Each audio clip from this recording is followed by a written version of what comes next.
Hello, everyone. As Paul mentioned, my name is Chuck Dimer, and that's what I look like. And I am pleased to say where I'm based is not in, but I'm in beautiful Kansas City, home of the Chiefs. And if you want to watch some good football this weekend, watch the Chiefs play the Patriots. Should be a good game for sure. I'm a person who works with Resources Unlimited based in Iowa. They are a U.S. representative of Edward Debono's training. And I'm also pleased to be a guest of Starweaver today for this webinar. These are our objectives for today's webinar. If you produced or looked at the sheet that Paul sent, these are the things we're trying to achieve. And let me just ask this question about those objectives. And that question is why? And the answer is, according to a report by the consultants McKinsey and Company, only 8% of all of the companies they surveyed last year said their current business model would remain economically viable if their industry keeps digitizing at its current course and speed. Why is that? Well, here's the reason for that. Digital rewards first movers and some super fast followers. Speed is, as my wife, the real estate agent, often says, speed is of the essence. We have to act quickly in today's world in order to make things happen.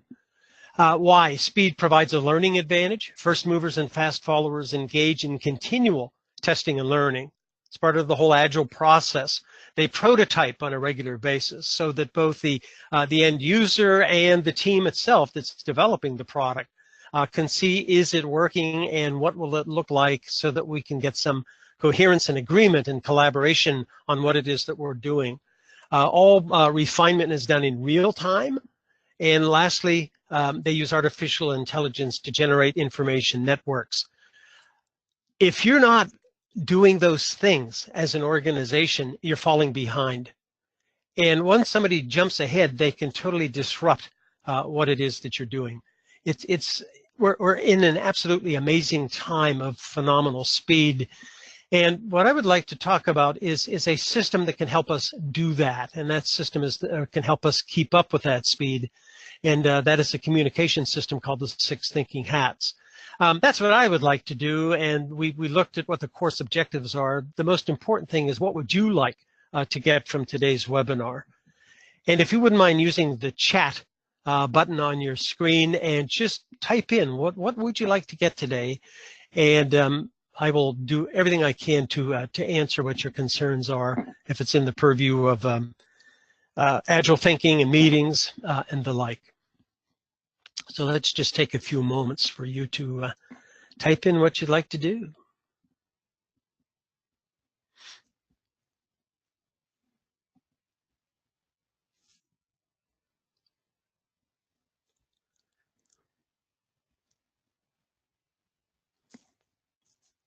All right, get some idea there. Thank you very much.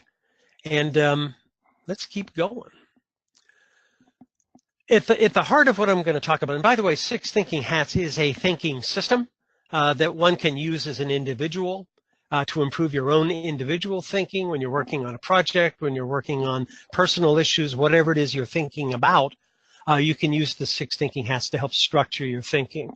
If you're having a conversation with another person familiar with the 6 Thinking Hats process, you can use the hats to frame your conversation and keep it on track. The emphasis I'm going to strive for today is to talk about how the 6 Thinking Hats can help meetings, since meetings are quite often at the heart of what happens with scrums and sprints. And a meeting is a principal means for sustaining and expanding a digital transformation. Finishing the marathon, so to speak. It's a team of people who focus on it full time. A team of people who focus on it full time. So I am going to really direct my discussions about the power of 6 Thinking Hats to how they can be used as a team. Another question is, since we are talking about teams and team meetings, what problems do you encounter in the meetings that you attend? And we'll try to address how the 6 thinking hats address those problems. So once again, I invite you to go on the chat and let us know just what it is that's going on.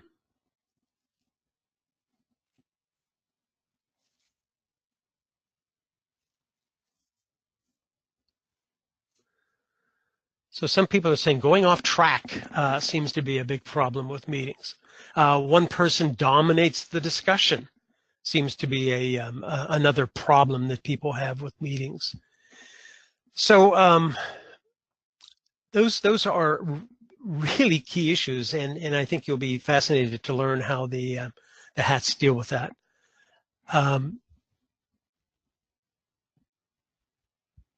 Then there's this notion that once an idea pops up in a meeting, and because no other ideas have popped up, everybody embraces that idea and runs with it, even though it may not be an adequate solution or certainly not the best solution.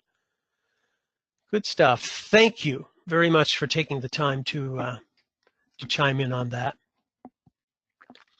The 6 Thinking Hats process is based on a book that was written by a very wise man by the name of Dr. Edward Debono.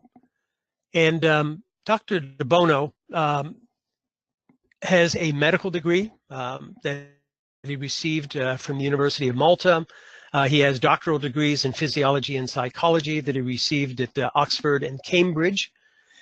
He has been consulting for, almost 55 years now internationally on how to teach thinking to both organizations, and really his favorite audience are school children, of how they can think better to improve what they learn so that they can prepare for a fine and wise adulthood. He has written over 65 books in multiple languages and has held teaching positions at Oxford, Cambridge, and Harvard. So a man to be reckoned with, at least in terms of brain power. Dr. Debono says in his book, The 6 Thinking Hats, that the biggest enemy of thinking is complexity, because that leads to confusion. And we were talking about how meetings can get off track, and it is not atypical to attend a meeting where the chairperson of the meeting says to the audience, ladies and gentlemen, we're here to see where we are in terms of building the firewall that marketing requested. And somebody hears the word wall and says, geez, what's going to happen with this government shutdown? Is there going to be any resolution to this Mexican wall, or barriers, or whatever you want to call it? And somebody else hears the word barrier and says, I hit a speed bump the other day and it really threw my alignment out in my car. And on these meetings go, and we never get back to what the status of the firewall is at this particular point in time. So why does that happen? Part of that, it's just the way the human brain works. The human brain makes connections, excuse me, and we are triggered. Certain ones of those connections are triggered by the words that we use or images that we see. And once that trigger starts, the brain starts following the path that is in part of that brain pattern. The brain makes patterns, and if the brain did not make patterns, we would have to relearn everything every day. So the good news is, according to Dr. Debono's research, is the brain makes patterns. It's a pattern-making device. That's the good news. The bad news is the brain makes patterns, and we often get stuck in them. And so if somebody says the word wall, you may go to the Berlin Wall, or you may go to the Mexican Wall, or wherever you want to go, but the brain's going to take you there whether you like it or not. And what we need is a process, not just a sign that says stick on agenda, or stay with the agenda. We actually need something that will keep us on our agenda and keep us on what it is we're supposed to be thinking about. And that's what the 6 Thinking Hats is designed to do. So the 2 main purposes of the 6 Thinking Hats are to simplify thinking by allowing a thinker to deal with one thing at a time, or all the participants of a meeting to deal with one thing at a time. And that's very important because, as Debono says, if you keep things simple, we'll avoid complexity, which is the great enemy of thinking. Secondly, it's one thing to be clear about what path we're on, but occasionally we need to shift from that path deliberately. And everybody else has to now know what path are we on. And so the 6 thinking hats give a clear indication that tell us to switch and enable us to switch. So let's just develop some of those ideas right now. So our first point is the hats are designed to simplify thinking because we can just deal with one thing at a time. When we think about things, we get emotional about it. Our feelings are involved, whether we like to think they are or not. Facts are certainly an important part of anything that we're thinking about. We think about why is this a good idea? We think about why it isn't a good idea. If we're smart, we look for new ideas on occasion so that we don't just grab the one idea that pops up. And finally, if we're to have a successful meeting, we need a process, set an agenda, respect one another. And we're going to talk about a more rigorous process as we go on, but we need a process for a meeting. And what often happens is we start jumbling all of these things together, as in that example I just gave about the wall. And with the 6 thinking hats, we'll just focus on one of those aspects of thinking at a time and then shift to another one. So let's say, for example, we're only focused on what is working. What are the good things? What are the benefits of what it is we're thinking about? And so we can start to unravel this big ball of mental twine that we weave for ourselves and just deal with one thread at a time. And it makes things a lot easier to deal with and a lot clearer. The 6 thinking hats allow a switch in thinking. As I just mentioned, these are different aspects of thinking. Some of the key aspects, we have to deal with facts, feelings, the pluses, the minuses, the thinking process itself. And we also have to deal with a very important part of thinking, and that is the minuses, the role, if you will, of the devil's advocate to find out what isn't working. Unfortunately, we often have a tendency to focus strictly on what doesn't work. And part of that is being human. If we didn't worry about what didn't work, we'd be dead by now. If we didn't look to see if traffic was coming down a road we're trying to cross, we might get hit by a car. If we didn't bother to see if a drink was too hot, the coffee that we just poured for ourselves was too hot, we might burn our throats. So this notion of testing what doesn't work is absolutely fundamental to being human. Unfortunately, because we're so good at it, we often use that as the only card we play. And we're continually saying that won't work, that won't work, that won't work. And we start to become a devil's advocate of any topic that anyone brings up. Is it important to look at what doesn't work? Absolutely. Is that the only thing to look at? No. So here's what happens metaphorically when that's the only thing we do. It's as if we're watering that plant. We're continually strengthening our ability to find faults and weaknesses. And what happens to the rest of the dimensions of thinking, so these very critical dimensions, is that they start to wither and they fade away. And what happens to even our ability to deal with what doesn't work, we overplay it and drown it. And pretty soon nobody wants us to attend a meeting because we're always considered too negative. So with the 6 thinking hats, what we try to do is give adequate attention to all of the dimensions of thinking so that we can have very robust thinking and particularly paying attention to the new ideas plant so that we don't just embrace a single idea and merrily go down the path and implement something that may not be the best implementation that we could devise. So those are the 2 main benefits of 6 thinking hats. It deals with one thing at a time, and it gives adequate attention and balance to all of the dimensions of thinking. How was that done? By building something called a sequence of thinking for our meeting, which we will address as we go along today. The title of the book that Debono wrote and the process I'm speaking of is 6 Thinking Hats.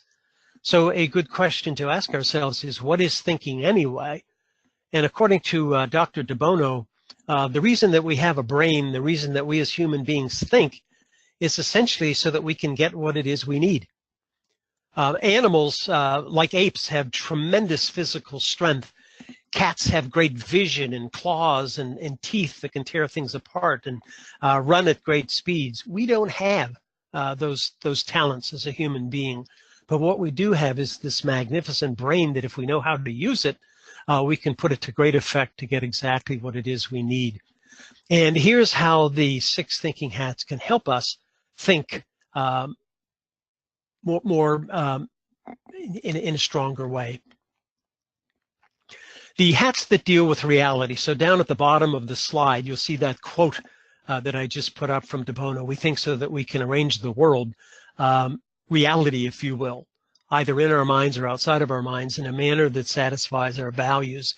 The hats that describe the world that we're thinking about, the internal and external world, if you will, are the white hat and the red hat. So the work of the white hat is to deal with facts and information, to make sure that the information we're dealing with is adequate, that it's relevant, and that it's accurate. Very important dimensions and a very powerful hat indeed, the white hat. Whenever we're presented with data, it is very difficult not to interpret it in some way. And the red hat is the hat that asks ourselves, how am I interpreting data? How am I feeling about the topic that we're supposed to discuss at this time? And if I don't bring that out in the open, it has a tendency to color the data that I'm trying to consider. So when we don't deal with our feelings adequately, we make the facts that we're dealing with not a white hat, but a pink hat. And that's not what we want to do. We want to give the full due and the full justice to facts, and then we want to give full justice to our own feelings. And there is nothing wrong with admitting how we feel about a topic. And in fact, the 6 thinking hats makes that a very allowable feature, if you will, of thinking. So with the red hat, I can just say, I feel this topic is stupid. I feel this topic is wonderful. However we feel about it, when we're asked to do that, we can admit our true feelings. What we are not permitted to do under the red hat is to justify those feelings. Those justifications happen under 2 other hats. And those hats are the hats by which we assess the data and feelings that we're looking at. And those are the yellow hat, the hat that deals with what fits the topic, what works, what is beneficial, what is valuable. And then the opposite of that hat is what doesn't fit, what doesn't work, what doesn't address the topic adequately. So they are opposites of one another, just as the facts and feelings are opposites of one another. So let's say that we have a clear understanding of the reality that we're trying to deal with at this time. And then we assess it, looking logically at what fits and what doesn't fit. And let's say we come to the conclusion that this particular approach that we're taking, or this particular module that we're writing, or this particular application that we're using just doesn't fit what it is that our user wants or our customer wants. Then we have to put on the green hat. And the green hat is the new growth hat. It's all about creativity and problem solving. It looks for alternatives to what it is we're currently doing. So to address that one statement that someone had about meetings, that we embrace very often just one alternative and don't look for others, the green hat is the solution to that. And because it's part of the 6 thinking hat structure, one can always say, I think we ought to put on the green hat at this time, and let's see what else we could do. That is a very useful hat indeed to wear. And then finally, the last of our 6 hats is the hat that looks over, if you will, the other 5. It is the supervisor, the hat that is super above, looking over the other supervisory hat.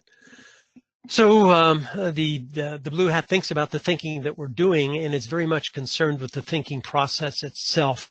Did we spend enough time, the blue hat would ask, developing and gathering information? Did we spend enough time looking at what doesn't work? Did we spend enough time coming up with alternative ideas? If somebody is not following the structure of the 6 thinking hats, and the blue hat could say, excuse me, you are speaking under yellow hat, and what we're looking for right now is black hat information. So it's a very non-offensive way of getting people back on track. If I'm to say to somebody, boy, you're being really negative, they very often get defensive and saying, no, I'm not being negative, I'm being realistic. You're the one who's negative. And now we're into an argument. And the beautiful thing about Six Thinking Hats is it avoids arguments, as we'll talk about in a little more depth in just one moment. So the benefits of the Six Thinking Hats, it allows us to focus on one thing at a time so that we don't get bogged down in complexity. It allows us to switch and let everyone know that we're switching thinking so that we're all on the same page at the same time. It provides us with a broader perspective than just focusing on negativity or just on positivity or creativity. It makes sure that we cover all of the bases so that we get a very broad perceptual map of what it is that we're trying to deal with at our meeting. That green hat, as I mentioned, allows a space for creativity so that we don't get locked into just doing the same things over and over. And then finally, the Six Thinking Hats is a system that allows parallel thinking. So what is parallel thinking? In the West, our forebearers, the Greeks, Socrates, Plato, and Aristotle, had a way of thinking called the dialectic. And if Susan has a point of view, we'll call it the thesis. If Timothy has an opposite point of view, we'll call it the antithesis or antithesis. And according to the Greeks, if we take the best out of the thesis and the antithesis, we ought to end up with a synthesis so that we rise above both points of view to a higher point of view. So thesis, antithesis, synthesis, that sounds really lovely. But the reality is, if Susan has a strong point of view, and if Timothy has a strong point of view, what we have is an argument. And in Western culture, we don't like argument, we love argument. Some examples of argument, the political parties, the struggle that we're in right now between Democrats and Republicans as to how to open the partial shutdown of the United States government. We have sports, the American Football Conference versus the National Football Conference in the National Football League. And so that is the basis of the Super Bowl, which we'll be dealing with in just about 3 weeks. We have television shows and other forms of entertainment that pit people against one another, such as Survivor and Big Brother. And finally, unfortunately, many of our own meetings end up to be arguments, where one person takes a strong point of view and tries to defend that point of view, and eventually their ego gets wrapped up in it, where they think if I let up now, or if I let the opposite party know that I think something they just said makes sense, I would consider that a defeat. So meetings can change the whole tenor of a meeting, and this is a monument. This picture is a monument to argument, if you will. And I'm sure your country, if you're not from the U.S., has its own monument to argument. And it really slows thinking down, and it doesn't often produce the most adequate or even a better result once we beat another party down who may have a better option, but we just use rhetorical devices or what have you to prove that we're wrong.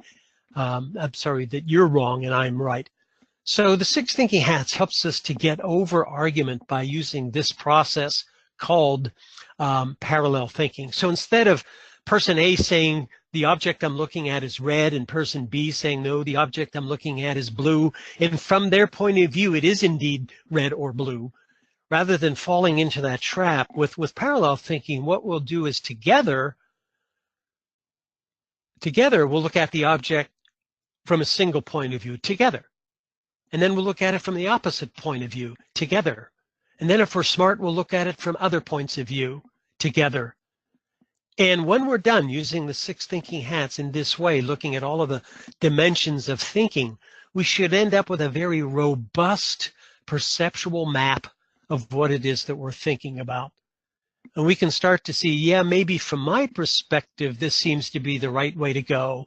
But if I consider the user, if I consider upper management, if I consider suppliers, maybe there are multiple ways that we can look at this that we're missing if we only focus on what it is that we're doing at this time. So the six thinking hats and the parallel thinking method that is an integral part of it allows us to be far richer in what it is that we're thinking about. And what's amazing about this, when we talk about using hats for problem solving, is that very often just walking around the topic from multiple points of view, the proper solution emerges so that we now know, oh, this is so clear, this is what it is that we ought to be doing. And over the many, many years that I've been facilitating Six Hats meetings, this remarkable discovery has happened where audiences don't even have to make a decision. The decision becomes so clear, they know what it is exactly that they should be doing. So that, I've learned Six Thinking Hats 40 years ago, and I'm still as passionate about it now as I was then. I just think it is a marvelous tool for teams to work together to harness their thinking so that they can come to dramatic conclusions in a very quick period of time. Some of the users that I've had the privilege of working with, and this is just a tip of the iceberg, companies like Hewlett-Packard, Emerson Climate Technologies, Sony Interactive Entertainment, the National Audit Office in the UK, where they're trying to determine whether the money spent by the government was spent wisely, economically, and efficiently. The National Health Service of the UK, the United States Navy, at least the shipyard based in Seattle that repairs ships. And then finally, ICSA, which is the York University Center for Complex System Analysis. Very often, disciplines at a university, be it biology or chemistry or mathematics, they work in their own silo. And in order to solve problems for people in the community or international groups, which ICSA is often called upon to solve, the Six Thinking Hats bring the various disciplines together, and people can put down their egos, the professors can put down their egos and work together to solve whatever a client problem may be. So it's been a very useful tool for them. So those are just some small examples, if you will, of how the Six Thinking Hats can be used. I'm going to pause right here, right now. I've gone over very quickly the theory and the reasoning behind Six Thinking Hats. I'm going to talk about it, how it can more directly apply. So if you have any questions or comments, let's hear them.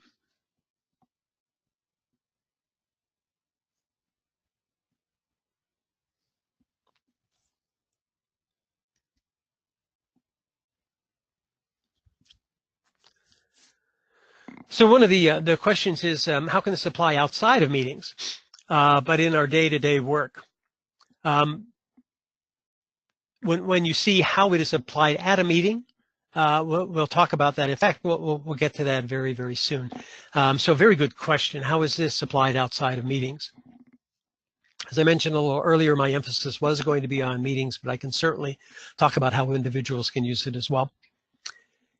All right, let's continue to move on. So how do we use the Six Thinking Hats? And this immediately addresses the question that was just asked. One can use a single hat. Just because there's six doesn't mean I have to use all six at any one time. Or they can be used 2 hats, 3 hats, 20 hats.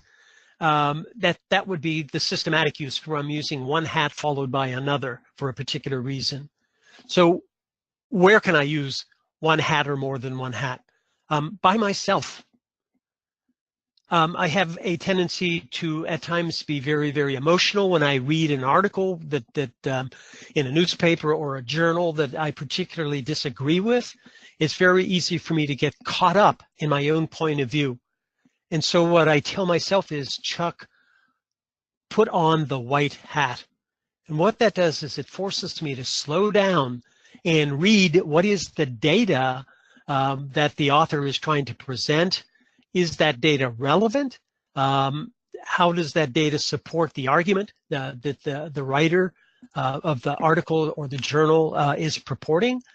And just that single hat can be very, very helpful in my own thinking.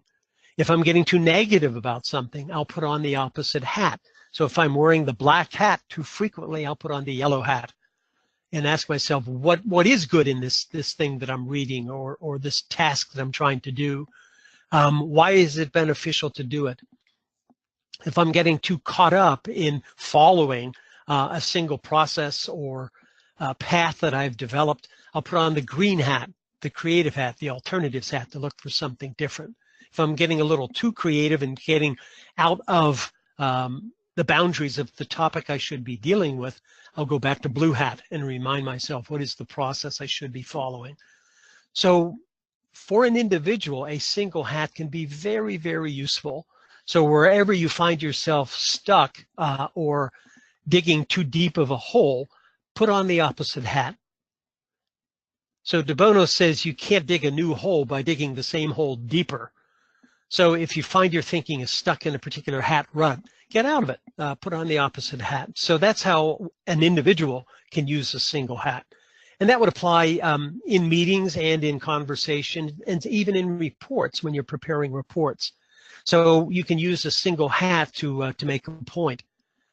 So if the people you're writing an email to or a text message to are familiar with the hats, you might say to them, green hat, and they'll know at that point that you're presenting a new idea. It's a great signaling device. And so the reason for the artificiality of the language, green hat, yellow hat, right hat, and you are asked to use that terminology when you're using the 6-hat system, is to remind people we are not thinking as we normally do. We're not jumping all over the place. We're following a very structured process for our thinking. When I first beta tested the 6 thinking hats at a division at Hallmark Cards here in Kansas City, the woman who introduced me to various teams at Hallmark, she developed for herself 6 colored cards. Big surprise at Hallmark, right? She developed 6 colored cards, and whenever she was writing a report that she was going to send to her management, she would go through the different colors and say, was I very clear about my topic? That would be a blue hat question. Yellow hat, did I present all of the facts that, white hat, did I support and present all of the facts that support this particular topic? Red hat, did I let people know that what my bias or what my opinion or my points of view are? Yellow hat, did I present why this proposal that I'm presenting will work? Did I consider all of the negatives? That would be black hat. And then finally, did I summarize by using the blue hat again? So the 6 thinking hats can be very powerful to help individuals and teams, small groups, 2 people conversations, if you will, to structure their own thinking. The systematic use of the hats, let's talk about how to build a sequence of hats, and this can be done as an individual or as a team. And once again, my bias here is going to be on team use. So I'm going to talk about the systematic, that's more than 1 hat, use of 6 thinking hats at meetings. The first thing that one needs to do is to be very clear, and this is a blue hat topic. The blue hat is responsible for the thinking process. And so the blue hat makes very clear what the focus of the meeting is going to be. And if we're doing this for ourselves individually, being very clear to ourselves and maybe writing at the very top of a piece of paper or at our Word document or whatever way we're using to capture information, to put it at the top, this is the topic of my thinking, so that I can always refer back to it and test whether I'm going outside of those boundaries or not. So focus consists of 2 aspects, the topic or the subject that we're thinking about, and then finally, what is the purpose or objective of what it is I'm thinking about. And in this example, and I'm just using a very generic example here, we're trying to explore ideas to acquire and retain top talent in our organization. We want to make sure our team for a particular scrum we're about to develop is a very strong team. 3 ideas that can be implemented by the end of the first quarter 2019. When we're done with this meeting, we ought to have 3 ideas that are worth implementing. All right, what we now need is a sequence of hats that will help us reach that objective.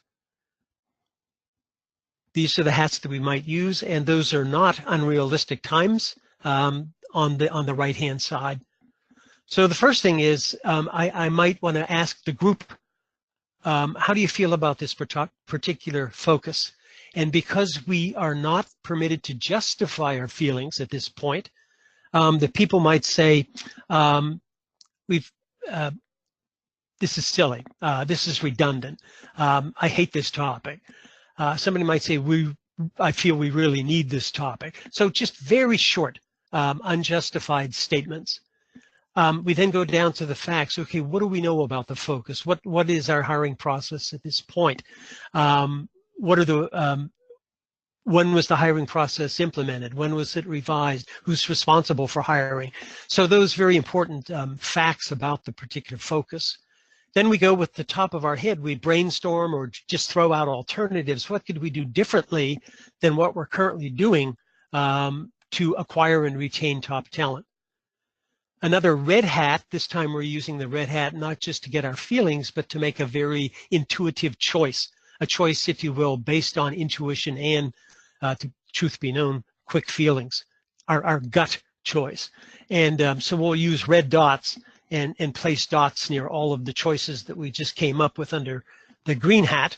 And then we'll take the top three choices that fell out of that, and we will examine and assess each one of those choices. We'll put on the yellow hat for 2 minutes and say, why is this first idea a good idea?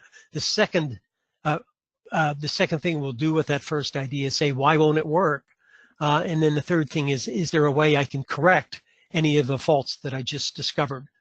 So when we're done with that yellow hat, black hat, green hat sequence, we should end up with a pretty solid idea. Then we repeat that process for the second idea of the three that we've selected. And then we do it again for the third idea. When we're done, we should have 3 solid ideas. And if we've done our job under those 3 hats well, it doesn't matter which of the 3 we choose. And so we just ask people, which of the 3 do you want to choose? And that's just a red hat decision. And whatever the majority comes up with, it ought to work. The next step is to discuss how are we going to implement those 3 ideas. And we're using, the objective here is to have implementable ideas. How are we going to do that? So that's the blue hat discussion that we all have. And then finally, if we want to keep getting better at our use of 6 thinking hats and our ability to meet and come up with productive results, we'll put on a final blue hat, which is a process review of the very meeting that we did. And if you took out that final, well, you could keep it in, that final process review. An individual could follow that same sort of a sequence. And just step through each one of the hats, write your notes about that hat, and see how you end up with 3 different ideas that could help satisfy whatever problem that you're working on. So whether one's doing it as a team or whether one's doing it as an individual, the process for building a sequence and following a sequence remains the same. What we would do if we were having a meeting is we'd have to be very clear about posting either on a slide, if you will, from a PowerPoint or whatever device we're using, so that people can clearly see, or hand out a sheet of paper that has the sequence on it so that they can follow it and stay in place. So that is the 6 thinking hats. And when you look at what's here, you might want to consider the first blue hat, the focus blue hat. It's almost as if this sequence is a scrum within itself. It's almost like in the play Hamlet, where a little play took place within the play. And so within our agile thinking, when we're using six thinking hats to support the meetings that take place, you might want to think of this as being a meeting within a meeting. So the sprint planning, which is a typical meeting, would be represented here in miniature by the first blue hat. The sprint itself is represented by the red, the white, the green, the black, and the yellow hats. The next step is kind of like a stand-up meeting, and then finally the process review is analogous to a sprint review. So it's almost as if we have a scrum in miniature by using the 6 thinking hats itself. So the quick process review that I just mentioned, that would be done under that final blue hat would be, how do we feel the process? How did we feel this meeting went? What did we do that worked? What did we do that didn't work? And then finally, how can we do better at our next meeting? So that's a brief overview of how the 6 thinking hats can be used as individuals and as stressed here at a meeting. Once again, I welcome any questions, comments, or concerns you might have.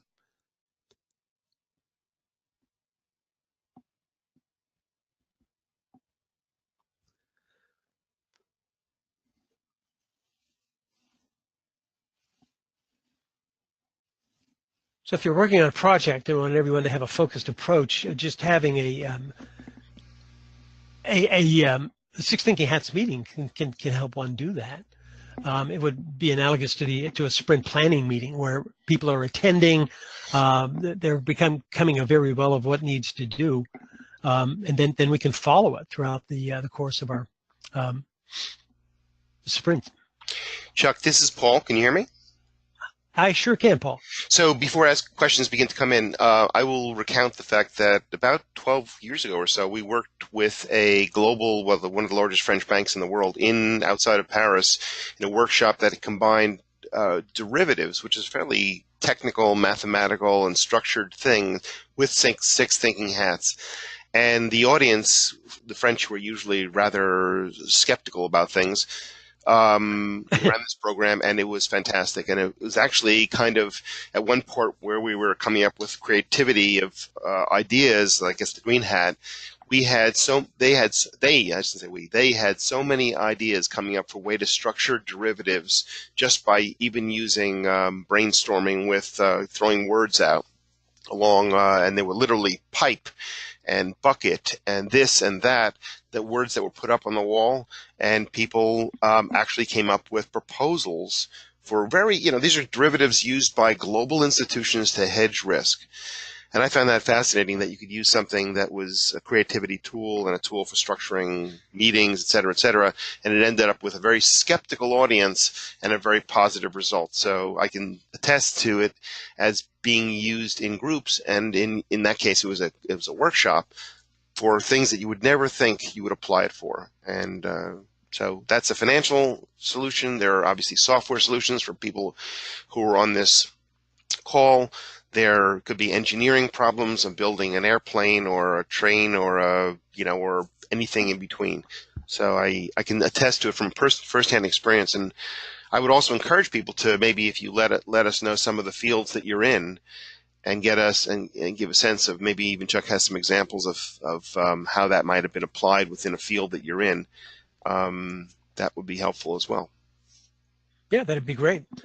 And I appreciate your example of a French bank, Paul. I also worked with a French bank, PNB Paribas. Mm-hmm. And once again, as you mentioned, the French at times are very proud of their approach to thinking and don't like outsiders right. telling them how to better think. Right. And yet, once they pitch in with the 6 thinking hats, they produce very powerful results. In fact, PNB Paribas data processing center in India, where they have a great deal of servers and ancillary support to the main bank, have embraced the 6 thinking hats because, like mm-hmm. you say, it produces great results very quickly. Well, humorously, this is actually Callion, which was then called Credit Lyonnais, but Callion is the big French bank, which was sitting essentially across the street from BNP Paribas on Boulevard. Oh, is that right? Well, yeah. So it was the other bank. So they actually had gone through a program, I guess, maybe at the same time or maybe around that time. But it's kind of interesting. So, do you have another industry that you think? I mean, just use an example, since we're waiting for some questions to come in, and no one's posted one yet. But what industry that you kind of were surprised at, that you maybe you wouldn't have been surprised, but maybe we would be surprised that it would be useful in? Well, just say I think a relevant example is Sony Entertainment. They have a subsidiary that produces the applications that the games designers use in order to simplify the programming and the coding and the like. and they are deep into the bowels of data processing. And when they embraced Six Thinking Hats, they immediately saw its relevance to agile thinking. And so I found that fascinating. Mm-hmm. And another firm, I worked with two different Formula One organizations. And as you mentioned, Paul, a great deal of skepticism, how something, quote unquote, that's so thinking based could help them with mechanical issues. Mm-hmm. You know, what does this have to do with the steering of a car? And so I taught them a green hat creative technique, and despite their skepticism, they produced 7 original ideas in seriously 10 minutes. And so Debono's tools work, and under the green hat, we use Debono's lateral thinking techniques, and that has produced just great results. I actually wrote down as you were speaking: white hat facts, red hat feelings, how I feel, yellow hat what works, valuable benefits, black hat what doesn't work, green hat creativity and problem solving, blue hat supervision. And I thought one of the things that I would do in meetings with that note, literally probably posted into my my spiral notebook that I carry with me, would be to say to everyone, look, we can solve this problem or discuss this using a methodology for breaking it down into different modes. And then I would just recount that, because I think that most people, you know, again, it requires you, in order to apply this in a team, either whether you go through training, which is obviously something we would recommend, but otherwise to just apply it in a meeting. I think one of the delegates asked that here, is simply to just go and say, look, I'm not an expert in the field, but here's how we might begin to apply this, and then at least get immediate value to, let's break this problem into multiple parts. Let's try to solve this. Let's have this discussion. Let's look at it from rather simple ways, in some ways. Simple but elegant. Yeah. Okay. Yeah, I think, yeah, thanks, Paul. Just a concern sometimes organizations have is the language, you know, putting on a hat, taking off a hat. Right.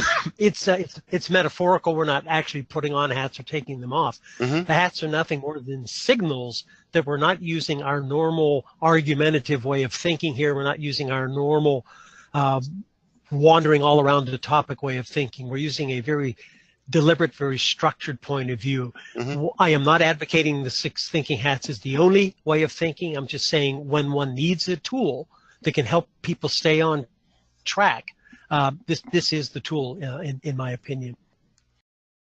We are Starweaver. Education you can bank on. For more information, contact us.